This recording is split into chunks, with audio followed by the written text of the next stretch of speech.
Where were you born? What year? And then your most interesting story. I was born in 1950 in England. Um, so my most interesting story is perhaps as a result of monitoring conversion at Salmon University. I had a team of taking water samples from the Agapban River, which goes and comes out in a bay at Empire One. Okay, and we heard the river had been extremely polluted by mine tailings. Yep. And so we actually visited the mine and met the technician who was supposedly in charge of the mine tailings and disposal and so on. He was surprised that the river had been polluted by the mine tailings. But they've been Lowrie, they all washed into the river. Killed everything in the river, and it killed a lot of fish and sea life in the bay.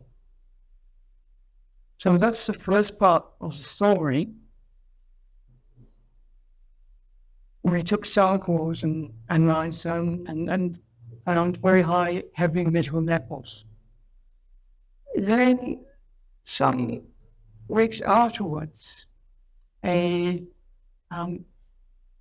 journalist from a national newspaper interviewed me about what happened there. And I said, what had happened? I can't remember the newspaper. What was it? New Times or Independent or whatever. And but I told the story at that time. Then some weeks later after that, people from the mine turned up at where I was living.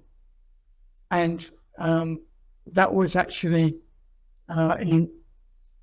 we were renting a house from Selwyn in Selwyn Park. And these people turned up and they had with them basically some documentation saying I was being sued for civil and criminal libel. But what happened was, I think it was tried at some court, thrown out by that court, and then it went to a higher court and it was thrown out by that higher court.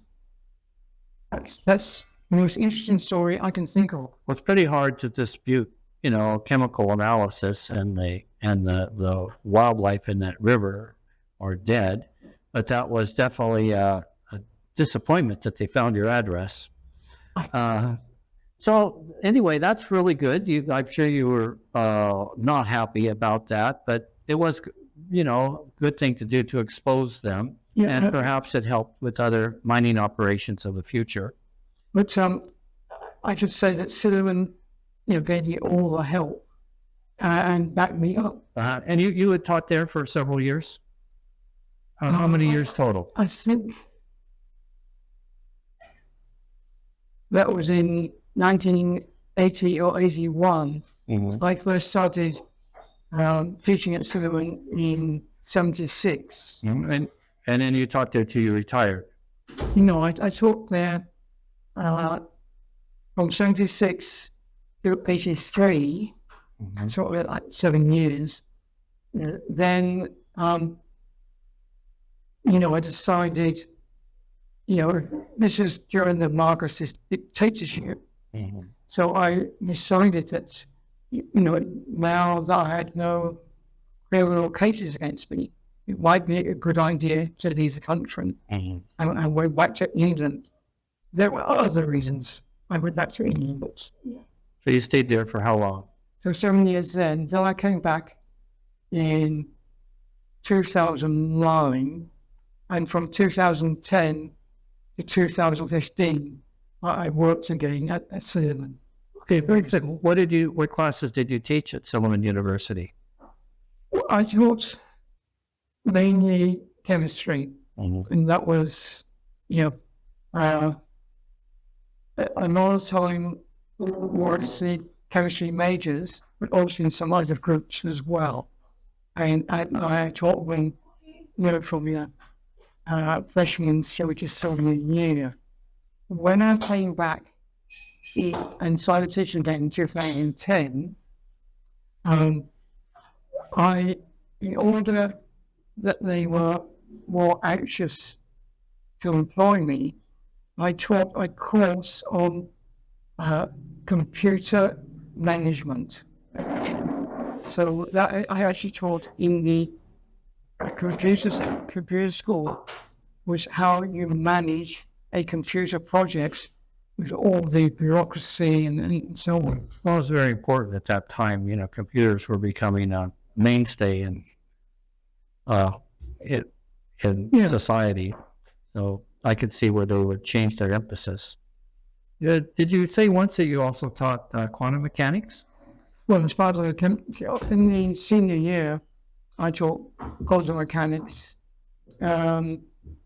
Some years about organic chemistry, about inorganic chemistry. For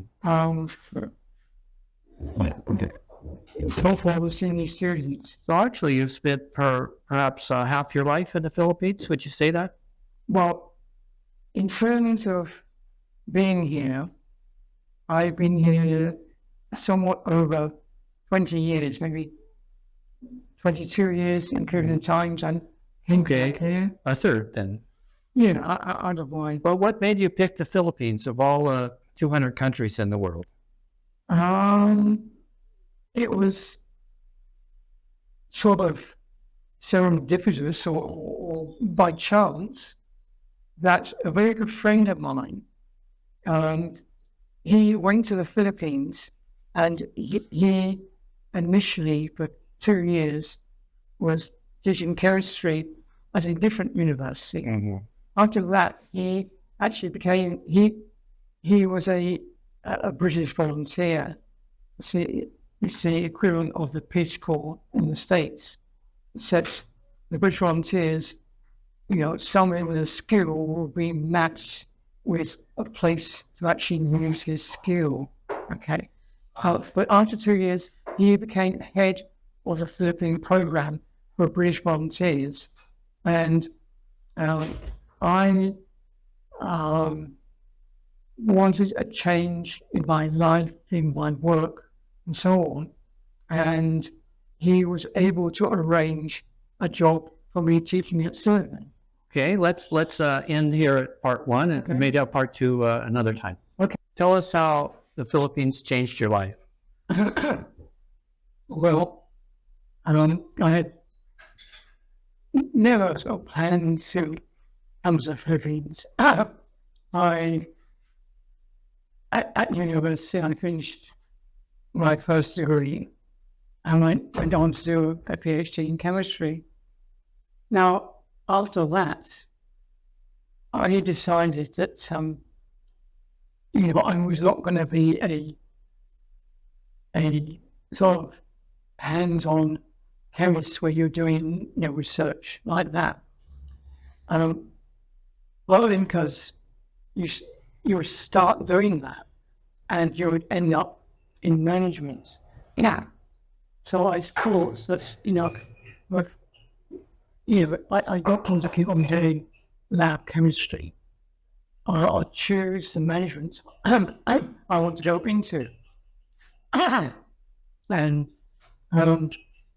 I decided that I had a number of interviews, I could have worked for an oil company. I didn't want to do that. And I ended up working for British Railways. At that time, British Railways was, and after the Second World War, the railways had been, it's a catastrophe to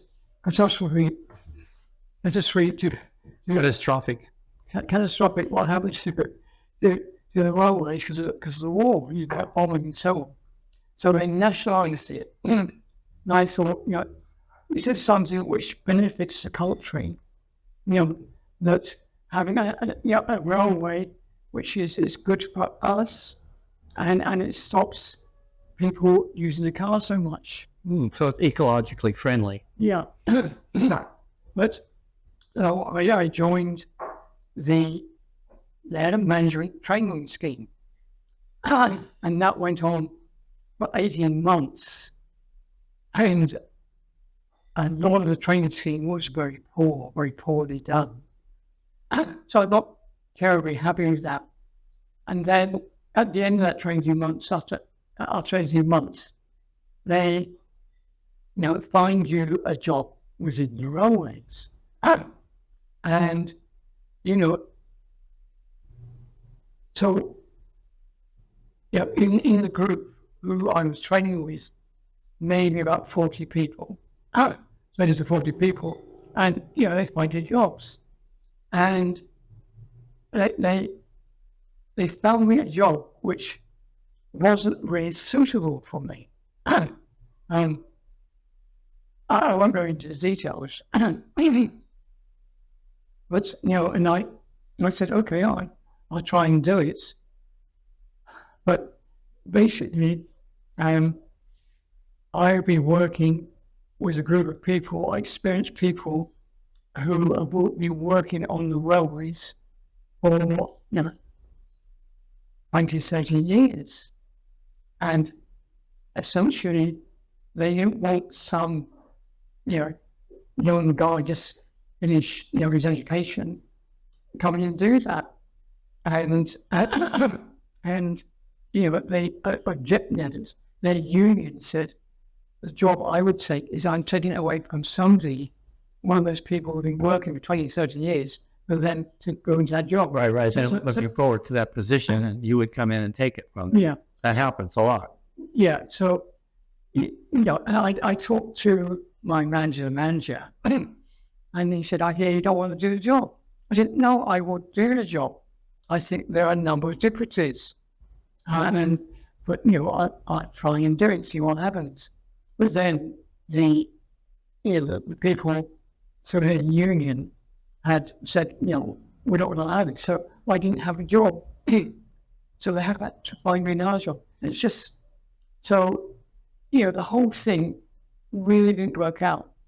So in my life generally, I was not really happy in what I'm doing, and my private life was not always exactly what I wanted.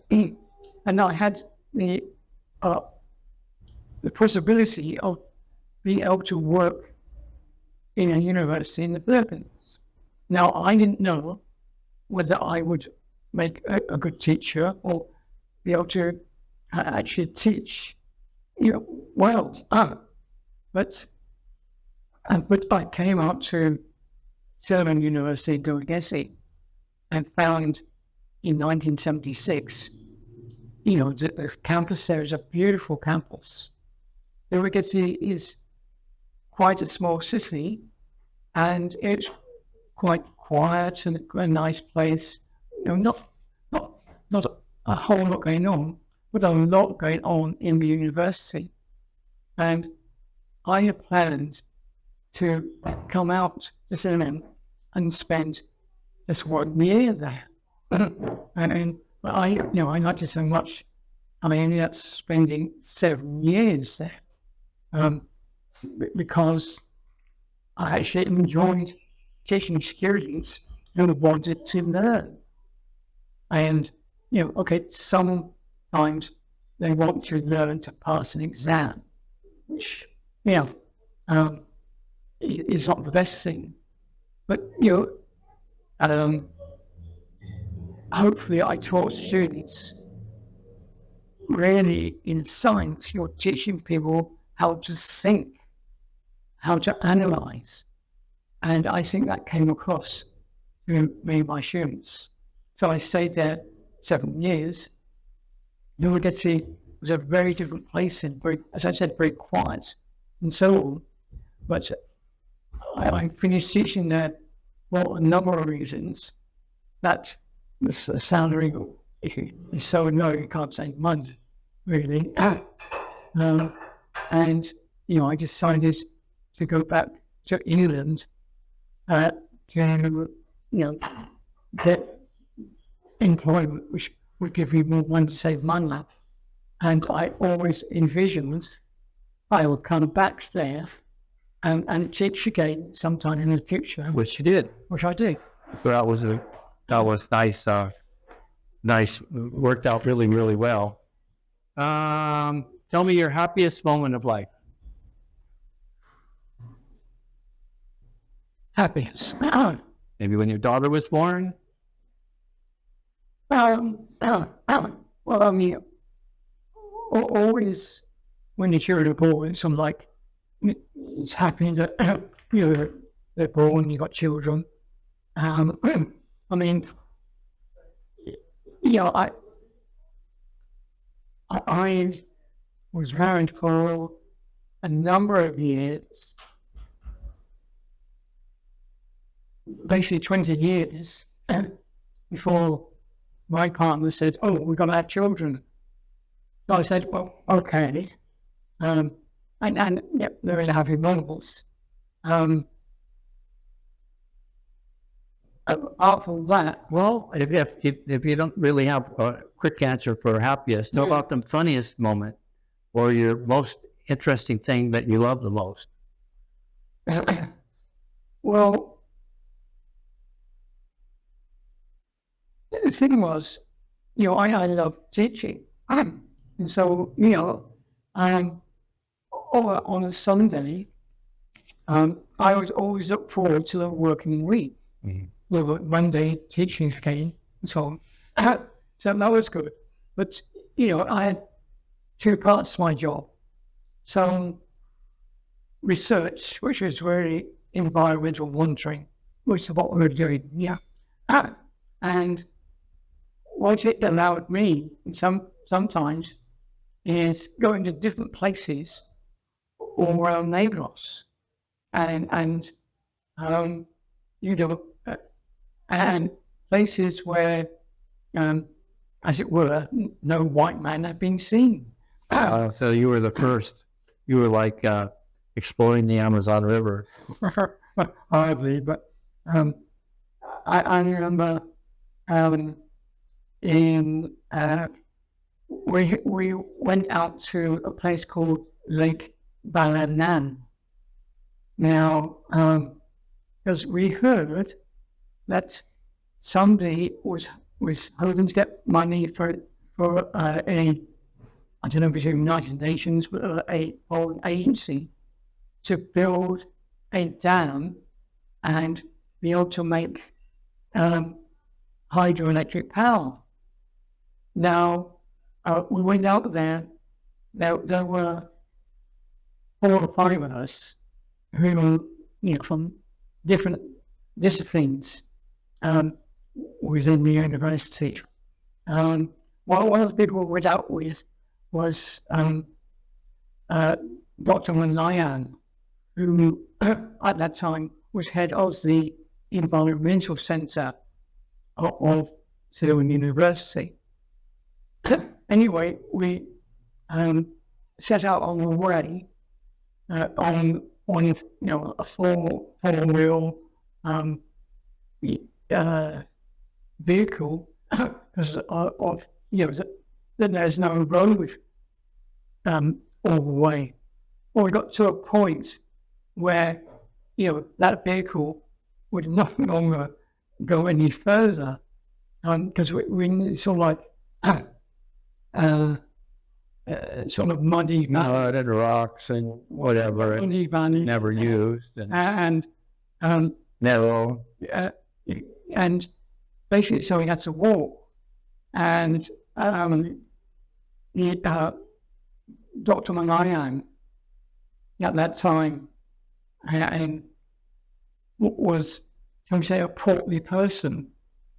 So walking, was a bit difficult for him. And I remember him walking on, and then where there's a stream coming down, just lying down in a stream with the water going over him. And basically got to this place, late Bananan, and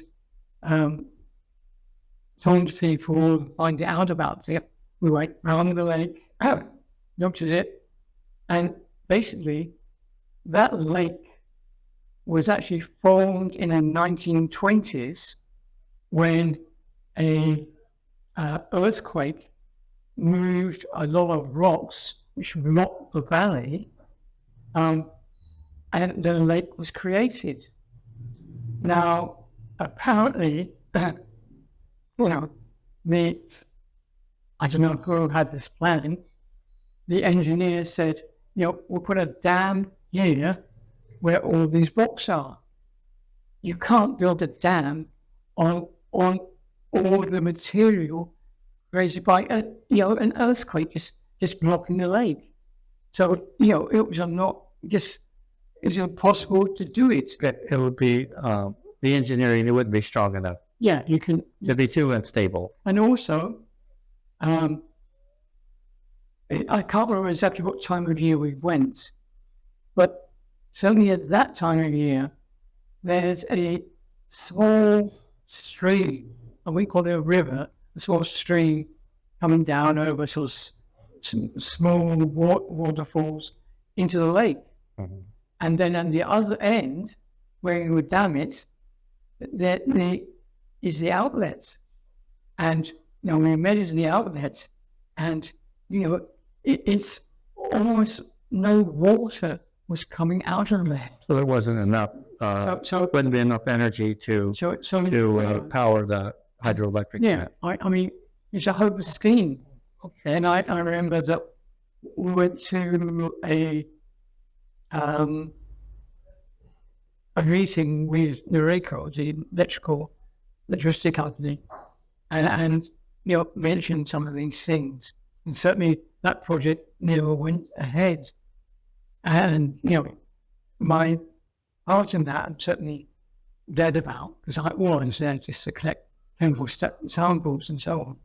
One last question for you. Do you have any advice for future generations? No. I find that future, this year with wars going on, the uncertainty in life. I just can't foresee the future. I would just say to anybody, get the best education you can, and see what the possibilities there are for you, and choose one which satisfies you, and hopefully, it's not just to make money, but to do more than that, to benefit the planet and the environment. So put money secondary, but something that fits your personality and your goals, and also good for your planet. Well, thank you very much for your time, Dr. Lowrei. We'll interview again another time. Okay, thank you. Well, thank you. What is your favorite moment from Big Bang Theory, or what the Sheldon says? I don't know, because I watch so many shows, and occasionally I watch them when they come on, at home on TV, and just trying to think of the funniest moment, because there's so many funny moments, because it's it's a comedy which is based on characters, which are they keep within character, and Sheldon is just the way he is, oblivious to other people, doesn't think about other people, and the stupid things he says. But so I'll have to think about what was the funniest bit I can remember. I can't recall it Okay. right at the moment. All right. Thank you so much. All right. Okay.